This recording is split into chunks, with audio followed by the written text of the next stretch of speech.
Welcome everybody. Thanks for coming. For those of you regulars, good to see you back. For those newcomers, great to have you here. To start off, my name is Ronan. I'm 31. I've been running these weekly sessions for the last year.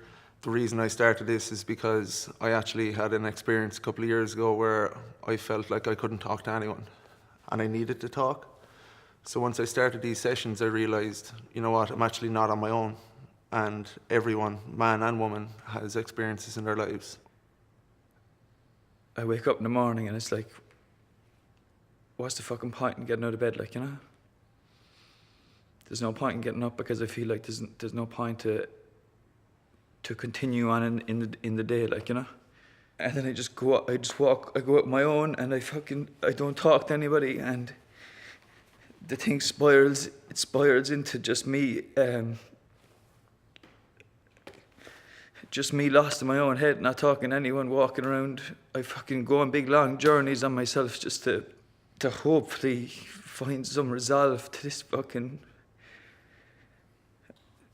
endless fucking thing that's burning at me, and I don't know what it is. And I appreciate all of you listening. I can't even really explain what it is, but it's something that just this constant fucking burning in me to I don't know, just to give up, like. With family and some good friends, I'm here now today, like, and I'm back walking and the whole lot, you know. But the worst thing, I suppose, is a year previous, I had a brain tumour removed as well. So the doctors still don't know if the stroke was connected to the brain tumour. There was no real cause, like no high blood pressure or cholesterol or anything like that. So like up to a couple of weeks ago, they still don't know the cause of the stroke. They think it might be connected to the brain tumour, but they can't say for sure. And I suppose the frightening thing for me is the fact that I'm only 37 now, 36 when I had both of them. At such a young age, to have two massive brain injuries, it sounds a bit cliched now, but are you living on borrowed time? You know, it kind of brings home your whole mortality, and like what we're doing here, you know, not in a depressing way, but like I wouldn't be crying myself to sleep now at night anymore. But you know, being matter of fact about it, that's what you'd be thinking, you know. Coming from a fairly active lifestyle and training, say 5 or 6 days a week, to this, it's a bit of a step, like it's a bit of a leap, and yeah, it's pretty hard.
Well, I thought I was sharing stuff right now, like.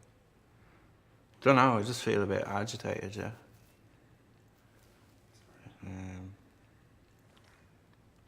And even when you ask me that, then I'm kind of like, oh, fuck, what? And I was kind of wondering when you were, you know, often when you start the group and you say for new people out here and stuff what it's about and why you started it, and it's a group for men, and I often ask myself, like, why am I in a group for men? And I'm not really sure what it is I'm looking for, because it's like it links in to there's like an uncertainty for me, and what I should or shouldn't, or is there something missing, or what's different to being a man to being woman or human or whatever. I don't really know, and I'm just here because I'm not sure, and I just want to see. Yeah. I don't have a home. The village I'm from, I'm not welcome. I was never welcome. Not good enough. As a boy, as a teenager, as a man, I was always a target. I don't want to go back to that place anymore. I dread Christmas. I never want to see that place again. But as long as my family are alive, I still have to go there. And it never changes. They've moved on, persecutors. They got married, they had kids.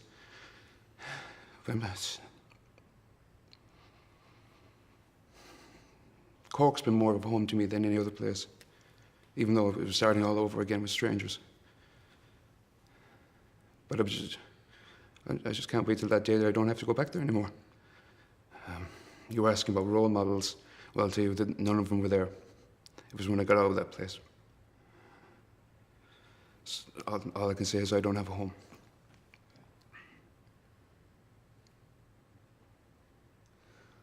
Well, I suppose I've been coming here for a few weeks now, and I haven't really said very much. And I think just listening to what Tim was saying last week, and you know, I do kind of feel some of that, and I think the reason I suppose here is I'm trying to figure out what the hell has been going on with me. You know, I'm not the same person I was even 5 years ago, 10 years ago. You wouldn't have recognized me. I've been here now for a few weeks, and I'd say I've barely spoken to any of you. You know, I've not said, we meet outside, I'm kind of over to one side waiting for things to get started. I've not really been connected, and I think that's something that's been happening to me for, I don't know, must be over the last 10 years. I've kind of gotten to dislike myself, you know, certainly over the last, I suppose, 20 years or whatever. Physically, you know, there's nothing about myself physically that I could appreciate, you know, that I would be happy to share with anyone, you know. I say, okay, your face is exposed, your hands are exposed, that's fine, you get away with that, but still, a beard I will never shave because it's hiding my face, it's giving my face a different shape, maybe to a shape that I would prefer to have, that kind of a thing. Hides the double chin a bit, you know, something that's very embarrassing for me, you know. As I say, I don't talk about these things to anyone, you know. But I suppose in here, at least, I know that other people are sharing, other people have problems, and still, my problem, if you want to call that, like my issue, like, is that it still feels quite small, but it's nice to speak about it as well, though. And it's all relative, isn't it? Yeah. Yeah. Yeah. No, you did a great job. Cheers. Thank you.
football supporters, but they're tactical and they it's like, you know, and they end up winning it. You don't even follow. But the best thing is you can do it at work, so you can waste work. Yeah. That's true as well. That's, Can I speak?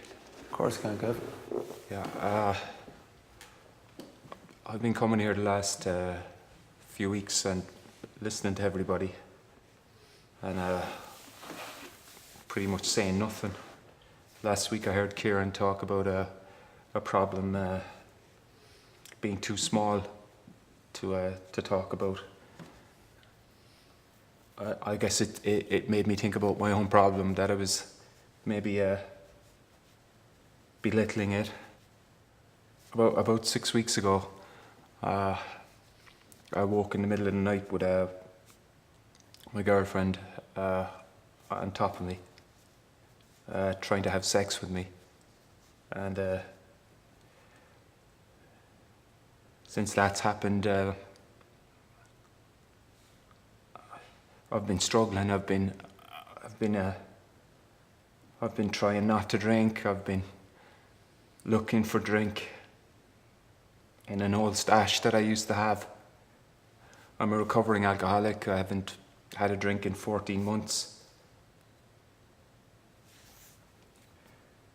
Kev, could you tell me about the moment that you woke up and you found her there trying to have sex with you? I wouldn't do that to her, you know? Not even in my worst fucking days. In the depths of fucking drink, I wouldn't have done that to her. I wouldn't have fucking used her like that. I want you to pretend like I'm your girlfriend for a second, and I want you to say exactly what you would say to her. And I want you to mean it.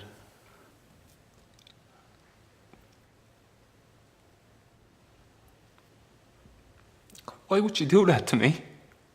Why would you do that to me?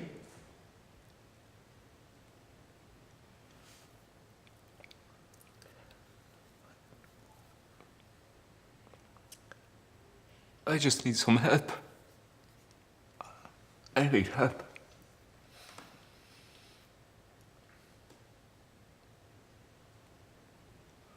I'm not one for giving advice in these sessions, but I feel you need to talk to her.